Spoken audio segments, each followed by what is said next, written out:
नमस्कार दोस्तों, आज का टॉपिक है हमारा वैदिक सभ्यता। इससे पहले हमने पाषाण काल और सैंधव सभ्यता को कंप्लीट किया हुआ है। आज हमारा वैदिक सभ्यता टॉपिक है जिसके हमने टॉप 40 क्वेश्चंस लिए हुए हैं। ये वो क्वेश्चन हैं जो एग्ज़ाम में बार बार पूछे गए हैं। अगर इनमें से आपने 40 में से 25 क्वेश्चन सही कर दिए तो मान के चलिए आपकी तैयारी अच्छी है, और अगर आपने 40 में से 40 क्वेश्चन सही कर दिए तो आपकी तैयारी बहुत ही अच्छी है। सभी परीक्षाओं के लिए महत्वपूर्ण है ये क्वेश्चन, और कहा भी जाता है कि किसी भी एग्ज़ाम्स के लिए प्रीवियस ईयर के क्वेश्चन बहुत महत्वपूर्ण होते हैं। कोई भी एग्ज़ाम हो, अगर आप उसके जो प्रीवियस ईयर में जो भी क्वेश्चंस पूछे गए हैं उनको देख के जाते हैं तो कहीं ना कहीं आपको बहुत ज़्यादा लाभ मिलता है। तो देर ना करते हुए हम शुरू करते हैं।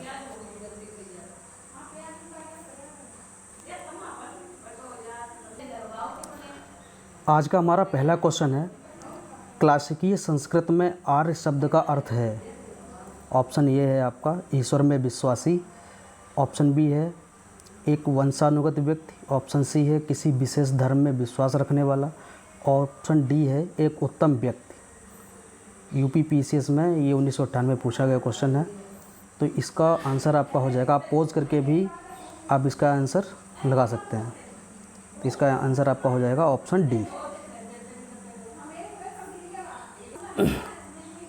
दूसरा क्वेश्चन है हमारा, निम्नलिखित में से कौन सा इंडो आर्यन का निवास स्थल है। निम्नलिखित में से कौन सा इंडो आर्यन का निवास स्थल है। ऑप्शन ए है मध्य एशिया, ऑप्शन बी है मध्य एशिया व दक्षिणी रूस, ऑप्शन सी है ऑस्ट्रेलिया, ऑप्शन डी है मध्य अफ्रीका। तो इसका जो सही आंसर होगा ये आपका ऑप्शन नंबर बी सही हो जाएगा, मध्य एशिया व दक्षिणी रूस।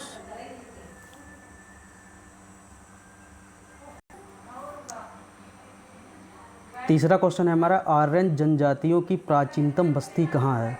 एसएससी 2014 में क्वेश्चन पूछा गया है ये, आर्यन जनजातियों की प्राचीनतम बस्ती कहाँ है। तो इसका ऑप्शन ए है उत्तर प्रदेश, ऑप्शन बी है बंगाल, ऑप्शन सी है सप्त सिंधु, ऑप्शन डी है दिल्ली। तो इसका आंसर आपका सही हो जाएगा सप्त Sindhu, option number C.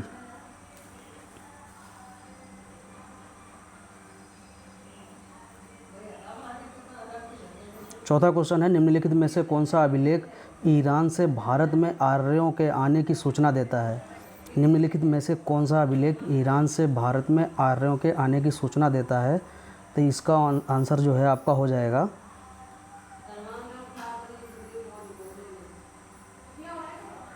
Option C Boghazkoi. ये आपका सही आंसर हो जाएगा।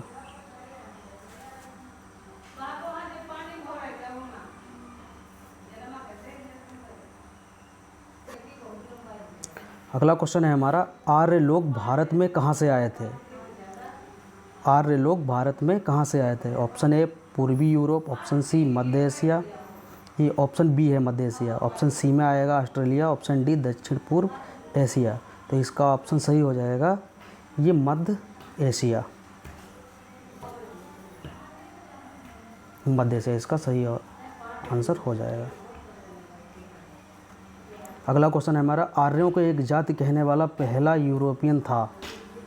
ऑप्शन है sir William Jones, H Wilson, option B, option C है मैक्स मूलर, ऑप्शन डी है जनरल कनिंघम। तो इसका आपका सही आंसर हो जाएगा ऑप्शन सी मैक्स मूलर।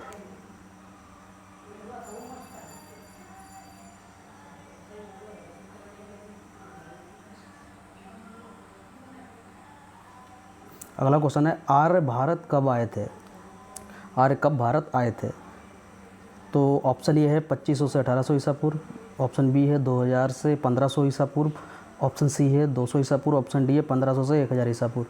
तो इसका ऑप्शन डी सही हो जाएगा, 1500 से 1000 ईसा पूर्व। अगला क्वेश्चन है, निम्नलिखित में से किसने आर्यों के आदि देश आर्कटिक प्रदेश के बारे में लिखा था। तो ऑप्शन है Shankaracharya, option B Annie Besant, option C हो जाएगा विवेकानंद, ऑप्शन डी हो जाएगा बाल गंगाधर तिलक, ऑप्शन डी इसका सही आंसर हो जाएगा।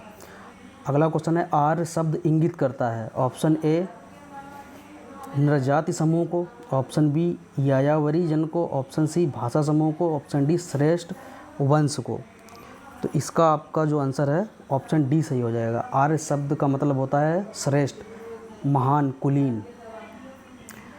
11वां क्वेश्चन है सुमेलित कीजिए आर्यों का निवास स्थान। एक तरफ विद्वान दिए हुए हैं, एक तरफ उनका मत दिया हुआ है। ऑप्शन है ये बाल गंगाधर तिलक। तो इसका सही आंसर आपका हो जाएगा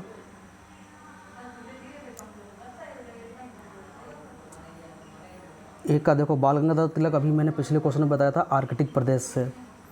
ए का हो जाएगा दूसरा, ए का दूसरा हो जाएगा। और तुम्हारा बी का हो जाएगा विलियम जोन्स, ये यूरोप, इन्होंने बताया था कि आर्य यूरोप से आए थे। स्वामी दयानंद ने बताया था तिब्बत से आए थे।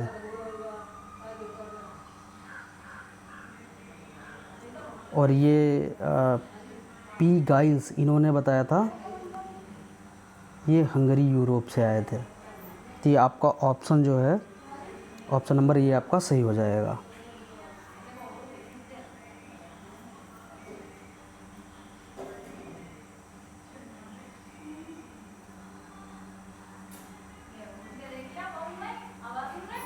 गायत्री मंत्र की रचना किसने की थी? ऑप्शन ए है वशिष्ठ, ऑप्शन बी है विश्वामित्र, ऑप्शन सी है इंद्र, ऑप्शन डी है परीक्षित। तो इसका आपका आंसर हो जाएगा ऑप्शन बी, विश्वामित्र ने गायत्री मंत्र की रचना की थी।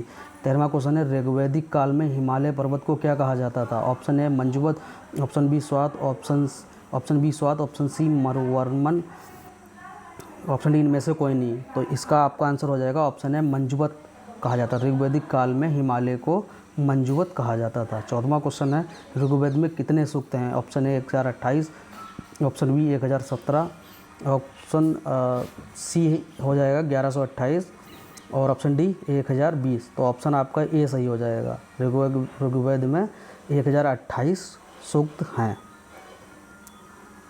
14 का ए। निम्नलिखित में से किस नदी को ऋग्वेद में मातेत्मा, देवीत्मा एवं नदीत्मा संबोधित किया गया है? तो ये ऑप्शन बी सही हो जाएगा। सरस्वती नदी को मातेत्मा, देवीत्मा एवं नदीत्मा संबोधित किया है ऋग्वेदिक काल में। गोत्र शब्द का उल्लेख सर्वप्रथम हुआ था? ऑप्शन में अर्थवेद में, ऑप्शन बी ऋग्वेद में, ऑप्शन सी सामवेद में, ऑप्शन डी यजुर्वेद में। तो इसका आपका ऑप्शन सही हो जाएगा, ऋग्वेद में गोत्र शब्द का उल्लेख किया गया था, ऑप्शन बी। 17वां क्वेश्चन है वैदिक कर्मकांड में होता का संबंध है। ये यूपी आरओ 2013 में पूछा गया क्वेश्चन है। वैदिक कर्म कांड में होता का संबंध है, होता का संबंध है। इसका आंसर आपका ए सही हो जाएगा, ऋग्वेद से। ऑप्शन ए आपका सही हो जाएगा। 18वां क्वेश्चन है ऋग्वेद में वर्णित देवताओं में से सबसे प्रमुख देवता थे? ऋग्वेद में वर्णित देवताओं में सबसे प्रमुख देवता, option A Indra, option B Vishnu, option C Surya, option D Brahma. तो इसका आपका जो आंसर है वो इंद्र सही हो जाएगा। ऋग्वेद में वर्णित देवताओं में सबसे प्रमुख देवता कौन थे? इंद्र। 19वां क्वेश्चन है सर्वाधिक ऋग्वैदिक सूक्त समर्पित हैं? यूपीपीएससी 2002 में क्वेश्चन पूछा गया है। सर्वाधिक ऋग्वैदिक सूक्त समर्पित हैं? ऑप्शन है अग्नि को, ऑप्शन बी इंद्र को, ऑप्शन सी रुद्र को, ऑप्शन डी विष्णु को। तो इसका ऑप्शन आपका सही हो जाएगा, ऑप्शन नंबर बी इंद्र को। सर्वाधिक ऋग्वैदिक सूक्त जो हैं इंद्र को समर्पित हैं। 20वां क्वेश्चन है ऋग्वेद में निम्नलिखित किन नदियों का उल्लेख अफगानिस्तान के साथ आर्यों के संबंध का सूचक है? आईएसप्री 2010 का क्वेश्चन है। ऋग्वेद में निम्नलिखित किन नदियों का उल्लेख अफगानिस्तान के साथ आर्यों के संबंध का सूचक है? ऑप्शन है अस्किनी, सुवस्त, ऑप्शन बी हो जाएगा परसणी, ऑप्शन सी कुभा, कुम, ऑप्शन डी बिपाशा शतुद्री। तो इसका जो आपका आंसर है ऑप्शन सी सही हो जाएगा, कुभा कुम। 21वां क्वेश्चन है आपका अवेस्ता एवं ऋग्वेद में समानता है। अवेस्ता किस क्षेत्र से संबंधित है? यूपीपीएससी 2004 का क्वेश्चन है, यूपीपीसीएस का। ऑप्शन ए हो जाएगा भारत से, ऑप्शन बी ईरान से, ऑप्शन सी इजराइल से, ऑप्शन डी मिस्र से। तो इसका आपका आंसर हो जाएगा ये ईरान से। अवस्था एवं ऋग्वेद में समानता है अवेस्ता किस क्षेत्र से संबंधित? तो ये ईरान से संबंधित है। ऋग्वेद की मूल लिपि क्या थी? एसएससी 2012 में पूछा गया क्वेश्चन। देवनागरी लिपि, ऑप्शन बी खरोष्टी लिपि, ऑप्शन सी पाली, ऑप्शन डी ब्राह्मी लिपि। तो ये इसकी जो ऋग्वेद की लिपि थी ये ब्राह्मी लिपि थी।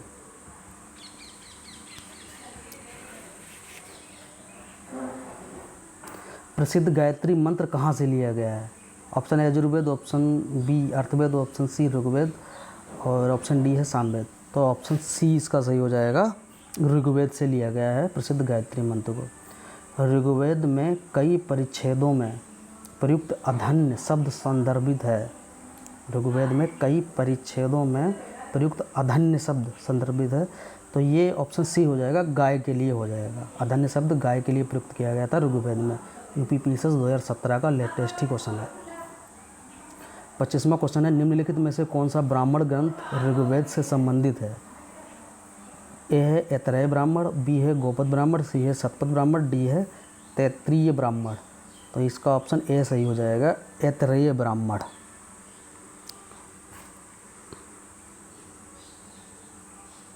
उस जनजाति का नाम बताइए जो ऋग्वैदिक आर्यों के पंचजन से संबंधित नहीं है। यही क्वेश्चन आपके थंबनेल पे लगा हुआ है। उस जनजाति का नाम बताइए जो ऋग्वैदिक आर्यों के पंचजन से संबंधित नहीं है। ऑप्शन ए है यदु, ऑप्शन बी है पूर्व, ऑप्शन सी है तुर्बस, ऑप्शन डी है किक। तो ऑप्शन आपका ये लास्ट वाला डी सही हो जाएगा, किक। किक जनजात ऐसी है जो ऋग्वैदिक आर्यों के पंचजन से संबंधित नहीं है। 27वां क्वेश्चन है, राज्याभिषेक समारोह का विवरण निम्नलिखित में से किसमें किया गया है? एसएससी 2017 का क्वेश्चन है। राज्याभिषेक समारोह का विवरण निम्नलिखित में से किसमें किया गया है? Option A Kenopanishad, option B Vishnu Purana, option C है ऐतरेय ब्राह्मण, ऑप्शन डी है ये आपका अर्थवेद। तो इसका जो आपका आंसर है वो आपका सही हो जाएगा, ऑप्शन सी ऐतरेय ब्राह्मण। ऋग्वैदिक राजा कोई प्रशासनिक तंत्र नहीं रखता था। एमपीपीएससी का क्वेश्चन है, 2009 में पूछा गया। ऋग्वैदिक राजा कोई प्रशासनिक तंत्र नहीं रखता था। ए है राजा ऐसा नहीं चाहता था, बी है ऋग्वैदिक अर्थव्यवस्था इसके उपयुक्त नहीं थी, सी है यह सामाजिक संरचना के अनुकूल नहीं था, डी है राजपद आनुवंशिक नहीं था। तो इसका आंसर हो जाएगा आपका बी, ऋग्वैदिक अर्थव्यवस्था इसके उपयुक्त नहीं थी। 29वां क्वेश्चन है, ऋग्वेद में उल्लिखित प्रसिद्ध 10 राजाओं का युद्ध किस नदी के किनारे लड़ा गया था? ए है परुष्णी, बी है सरस्वती, सी है बिपाशा, डी है अस्किनी। तो इसका आंसर आपका सही हो जाएगा ऑप्शन नंबर ए, परुष्णी नदी यानी कि रावी नदी के किनारे। रावी का प्राचीन नाम परुष्णी है, तो ये सही आपका आंसर हो जाएगा परुष्णी। दशराग जो युद्ध है वो परुष्णी नदी यानी रावी नदी के किनारे लड़ा गया था। 30वां क्वेश्चन है, दिए गए कथनों पर विचार कीजिए। पहला है सभा युद्ध सभा वृद्ध एवं अभिजात वर्ग की संस्था थी। दूसरा है समिति जनसाधारण की महत्वपूर्ण संस्था थी। तीसरा है विदत आर्यों की निम्नवत संस्था थी। उपयुक्त में से कौन सा कथन सत्य है?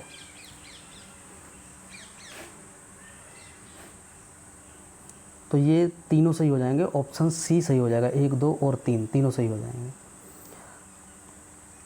31वां क्वेश्चन है, आरंभिक वैदिक काल में वर्ण व्यवस्था आधारित थी। आरंभिक वैदिक काल में वर्ण व्यवस्था आधारित थी। ऑप्शन ए है शिक्षा पर, ऑप्शन बी है जन पर, ऑप्शन सी है व्यवसाय पर, ऑप्शन डी है प्रतिभा पर।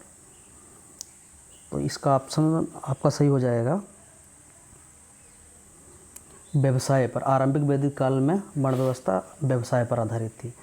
वैदिक युग में क्वेश्चन नंबर 32 है आपका, वैदिक युग में ऑप्शन ए बहु विवाह प्रथा नहीं थी, बाल विवाह प्रमुख था, विधवा पुनः शादी कर सकती थी, पत्नी का समाज में उच्च स्थान था। तो इसका आपका हो जाएगा कि विधवा पुनः विवाह कर सकती थी। ऑप्शन सी आपका ये सही आंसर हो जाएगा। ऋग्वैदिक आर्य पशुचारी लोग थे, यह इस तथ्य से पुष्ट होता है कि, इसका ऑप्शन आपका सही हो जाएगा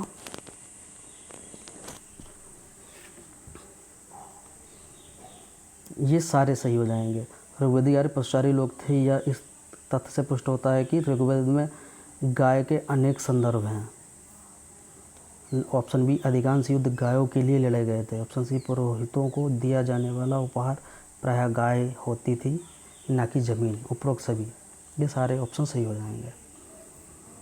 34 क्वेश्चन है, निम्नलिखित में से कौन सा एक कथन सही है?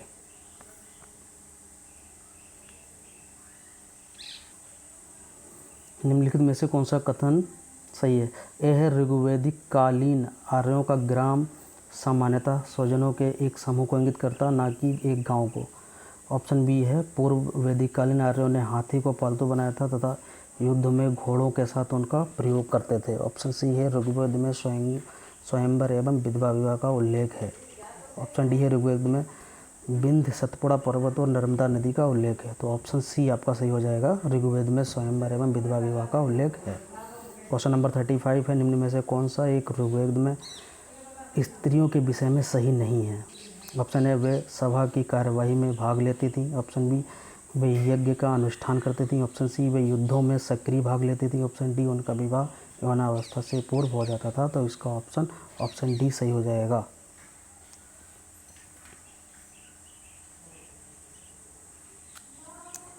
ऋग्वेद के वैदिक ग्रंथ में किस शब्द का सर्वप्रथम उल्लेख हुआ है? ऑप्शन ए वर्ण, ऑप्शन बी सोम, ऑप्शन सी अयस, ऑप्शन डी है गम। तो इसका ऑप्शन ए सही हो जाएगा, वर्ण। वैदिक आर्यों का प्रमुख भोजन था, SSC 2008 में पूछा गया क्वेश्चन, जौ और चावल। ऑप्शन ये बी है, सी गलती से लिख गया, चावल और दालें। ऑप्शन सी रहेगा दूध व इसके उत्पाद। ऑप्शन डी रहेगा सब्जियां और फल। तो ऑप्शन सही हो जाएगा, जौ और चावल वैदिक आर्यों का प्रमुख भोजन था। 38वां क्वेश्चन है, निम्नलिखित में से कौन सी वह ब्रह्मावादिनी है जिसने कुछ वेद मंत्रों की रचना की थी? ए लोपमुद्रा, बी गार्गी, सी लीलावती, डी सावित्री। तो इसका ऑप्शन सही हो जाएगा, लोपमुद्रा। 39वां क्वेश्चन है, ऋग्वेद में निम्नलिखित पशुओं में से किनका उल्लेख हुआ है? UPPCS 2010 का क्वेश्चन है। ऑप्शन एक ये गाय, दूसरा है अश्व, तीसरा बकरी, चौथा भैंस। तो इसका ऑप्शन आपका ए सही हो जाएगा, ए और 4। तो इसका जो ऑप्शन आपका है ये डी सही हो जाएगा। ये सारे सही हैं। ऋग्वेद में गाय, अश्व, बकरी, भैंस, इन सब का उल्लेख मिलता है। आज का हमारा लास्ट क्वेश्चन है, आज का हमारा लास्ट क्वेश्चन है, ऋग्वैदिक काल के प्रारंभ में निम्न में से किसे महत्वपूर्ण मूल्यवान संपत्ति समझा जाता था? ऑप्शन ए भूमि को, ऑप्शन बी गाय को, ऑप्शन सी स्त्रियों को, ऑप्शन डी जल को। तो ये ऑप्शन बी सही हो जाएगा, यहाँ गाय को समझा जाता था।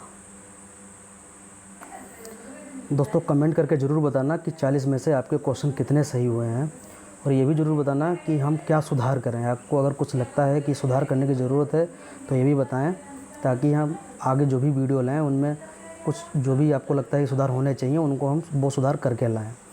और दोस्तों बहुत मेहनत लगती है इन सबको बनाने में, आप थोड़ा सपोर्ट अगर करेंगे तो हमारा और मनोबल बढ़ेगा। तो अगर आपको अच्छा लगा हो तो चैनल को सब्सक्राइब कर लीजिए, लाइक कर लीजिए। अगर आप शेयर करना चाहें तो किसी को शेयर भी कर सकते हैं। और ये मोस्ट रिपीटेड MCQs हैं जो एग्ज़ाम में बार बार पूछे गए हैं। कोई भी एग्ज़ाम हो तो जो प्रीवियस ईयर के क्वेश्चंस होते हैं उनको ज़रूर देख के जाना चाहिए। कई बार वो सेम क्वेश्चन उठा के आपसे पूछ दिए जाते हैं, नहीं तो उनके विकल्पों में से क्वेश्चन आ जाते हैं, और आपको एक आइडिया भी लग जाता है कि हमें पढ़ना क्या है, किस तरीके से पढ़ना है। क्वेश्चनों के माध्यम से हमें पता लग जाता है, वरना हम पढ़ते ही रहते हैं, समझ में नहीं आता कहाँ तक पढ़ते जाएँ। तो यहाँ पे एक सीमा बंध जाती है कि हमें कहाँ तक पढ़ना है। तो आज की वीडियो में दोस्तों इतना ही, और आपसे रिक्वेस्ट है कि चैनल को ज़रूर सब्सक्राइब कर लें और वीडियो को लाइक कर दें। धन्यवाद, जय हिंद। मिलते हैं नेक्स्ट वीडियो में। हाँ, अगला हमारा टॉपिक रहेगा बौद्ध और जैन से संबंधित। धन्यवाद दोस्तों, जय हिंद।